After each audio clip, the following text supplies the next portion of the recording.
Pourquoi parle-t-on du décompte final? En termes juridiques, en termes des professionnels, on dira quand il y a cessation de relations contractuelles, donc du contrat de travail. C'est à ce moment-là qu'on entend parler du décompte final. Voilà, j'ai effectué 10 ans, j'ai effectué 15 ans dans une entreprise et voilà, mon décompte final n'est pas intéressant ou est intéressant ou comment calculer mon décompte final ou encore quelle est la formule du décompte final. Parce qu'il y a vraiment une confusion autour du sujet du décompte final. C'est pour cela que je vous présente ces tableaux où le décompte final est présenté d'abord au niveau de la loi, par l'article 100 du Code du travail tel qu'il est complété et révisé en 2016. Vous allez voir que j'ai mis en évidence certains mots ou parties de mots en des couleurs différentes, d'abord pour comprendre vraiment ces concepts. C'est que selon l'article 100 du Code du travail, toute somme restant due en exécution d'un contrat de travail lors de la cessation définitive des services effectifs doit être payée aux travailleurs et les cas échéants aux ayants droit de ces derniers, c'est-à-dire les héritiers ou les autres, au plus tard dans les 2 jours ouvrables qui suivent la date de la cessation des services. En fait, si on parle du décompte final ou solde de tout compte, les termes décompte final n'est pas dans le Code du travail. C'est à travers l'usage qu'on utilise le mot décompte final.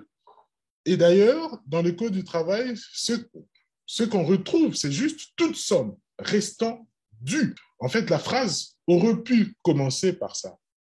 Lors de la cessation définitive des services effectifs en exécution du contrat de travail, toute somme restant due doit être payée aux travailleurs. Donc la question se pose tout simplement à partir de la cessation.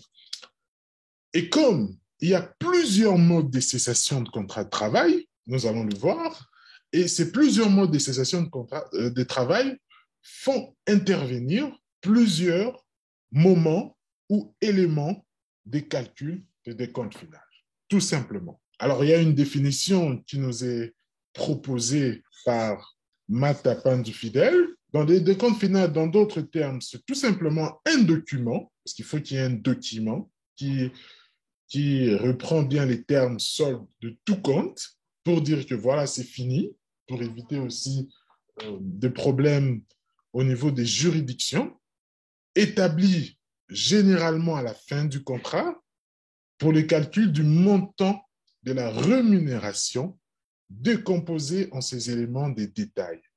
Dans cette définition, il y a un élément en plus qui est apporté, c'est parce que quand la loi dit toute somme restant due, la loi est miouette. On ne sait pas. Il s'agit de quelle somme? Et c'est là où justement se pose une grosse difficulté où on ne sait pas comment on va calculer les décomptes finales.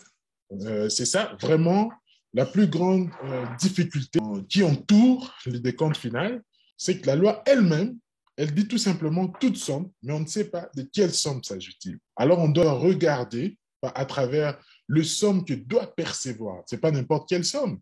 Il s'agit des sommes qui sont totalement élaborées, établies par la loi, par les règlements, par le contrat de travail, par la convention collective, c'est-à-dire qui est stipulé quelque part dans des documents sociaux ou légaux ou réglementaires. C'est ce genre de sommes qui seront partie intégrante du décompte final.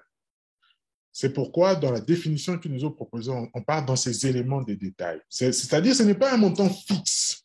Dès le départ, je préfère vous le dire, ce n'est pas un montant fixe qu'on dit il faut autant. D'autre part, encore, ce n'est pas une formule fixe où on va dire il faut juste calculer autant, puis on donne. En fait, l'idée, c'est que c'est toute somme, toute et sans exception. Quand on parle de toute somme, on va vraiment regarder tout ce qui pouvait être dû au moment de la cessation du contrat. Donc, tout ce qui est dû, tout simplement, au moment de la cessation du contrat, et c'est tout ça qui fait partie du décompte final. Alors, en dessous, on a mis les 4 points importants qu'il faut retenir dans cette définition. C'est d'abord toute somme restant due Donc, toute somme, comme on a dit, ce n'est pas une formule, ce n'est pas un montant fixe. C'est vraiment, on va essayer de regarder tout. On va essayer de se poser des questions.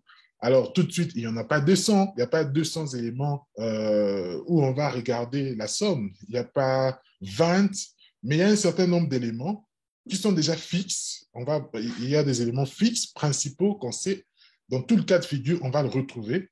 Mais il y a d'autres éléments qui vont se retrouver en fonction du mode de cessation de contrat. Donc, souvenez-vous, l'élément le plus important, c'est vraiment la cessation de contrat de travail et de quel mode de cessation de contrat de travail qui intervient. Et c'est à ce moment-là qu'on va parler de comment on va interroger ou on va prendre en compte les décomptes finales. Le deuxième point, c'était il faut un contrat de travail, évidemment. Il faut cessation de contrat. Et l'autre élément qui n'est pas de moindre, c'est quand il y a paiement, ça doit intervenir dans les 10 jours ouvrables après cessation.